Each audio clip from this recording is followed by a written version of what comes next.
Todd's Odds with Todd Fuhrman, our sports betting analyst. It is powered by FanDuel. Always great to see Todd. Todd, the Chiefs. This is uncharted territory. They struggled against the Chargers in Brazil last week. Doesn't get any easier for them this weekend in their home opener against the Eagles, a Super Bowl rematch. And Xavier Worthy, who you were so high on last week as their wide receiver, he did practice Thursday, but he's questionable for this game on the weekend. If Patty Mahomes and company start 0-2, could you see them missing the playoffs for the first time in 11 seasons, Todd Fuhrman? You know, apparently, Jay, it's a cross I have to bear, putting the kibosh on Xavier Worthy. And it wasn't even enemies that got in his way. It was friendly fire colliding with Travis Kelce that derailed the start to his season. But as you mentioned, great to see him back on the practice field. He remains a game-time decision, although I think a long shot against Philadelphia this weekend. And no, even if they were to lose again to Philadelphia for the second time in the span of 3 games, I'm not going to hit the panic button despite how difficult the Chiefs' schedule looks on paper. We were here a year ago with the Baltimore Ravens. They lost their opener against the Kansas City Chiefs.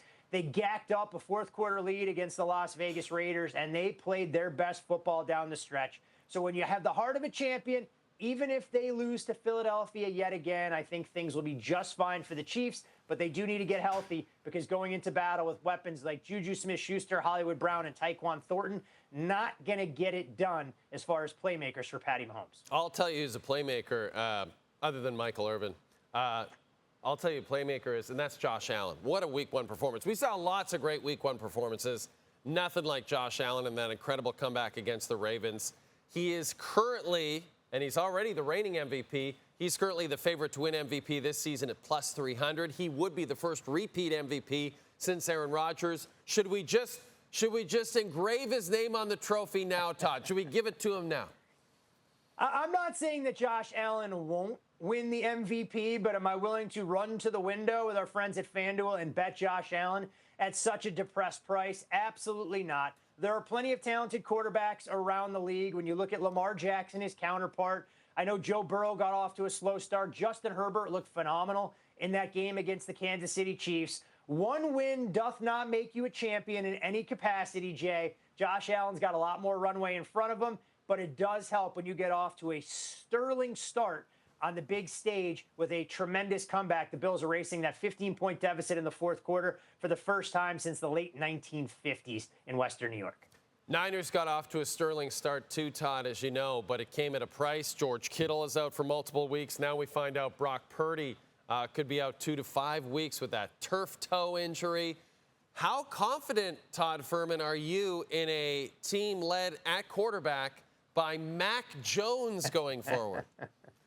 Not very is the short, succinct answer to that particular question, Jay. But never again will I mention the San Francisco 49ers and good health in the same sentence because this franchise appears to be the most snake bit in the entire league. Now, you look at their schedule from top to bottom, it does provide a number of soft landing spots.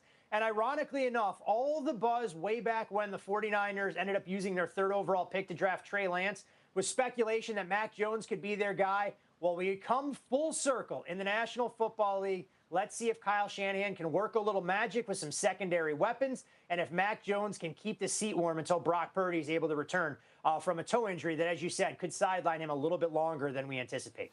All right, let's visit the novelty section of the FanDuel app once again, one of our favorite parts of the FanDuel app. We'll take a look at the odds for where Taylor Swift and Travis Kelce will get married, where they will get married. Every location 10 to 1 is in the United States of America, except for Italy. You can also find Arrowhead Stadium at 22 to 1. Can you imagine if they got married at Arrowhead Stadium? Do you want to speculate, Todd Fuhrman, on where this wedding might take place? And if you saw any value there in that list? Well, the first answer is no. I don't see any value in that list because I don't have the same illustrious contacts that you do, Jay, in the entertainment industry. If there's someone going to find out between this lovely pairing of you and me first, it's going to be you. I'm sure you will no doubt be invited to the rehearsal dinner. Maybe they'll ask you to do a little bit of stand-up to try and loosen up the crowd, and you'll be part of the big Kelce and Swift wedding. I do think it's interesting for people that look at those numbers there and see Rhode Island as the favorite. Newport is absolutely beautiful for anybody that's had a chance to go there during the summertime, right there on the water. But I can't see that being an exotic enough location for such a power couple like this tandem. And who says, Jay, that they're not going to get married in multiple cities? You know, why not have the reception in one spot, the celebration somewhere else, the brunch somewhere else, and allow you to cash tickets in multiple locations all at once? Todd, that's a natural transition to me asking you, how do you feel about spicy food?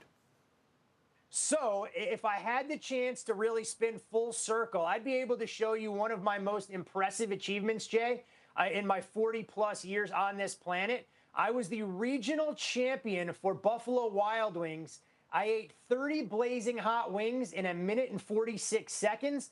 Would I try and replicate that feat at this point in my life? Absolutely not. And let me tell you, this may be a little bit too graphic, so I know this is a family show. I was afraid to use the restroom for about the subsequent 72 hours shortly thereafter, and I can let all of our viewers use their imagination to understand why. Well, Todd, here's the exciting thing. After the break, Luke Wilson will be back on the show, and I wish you were here to do this with us. He and I are going to take the Harvey's Smokin' Hot Challenge. They've added ghost pepper sauce to the menu, crispy jalapenos. We're going to throw them on some burgers, and we're going to chow down right after the break.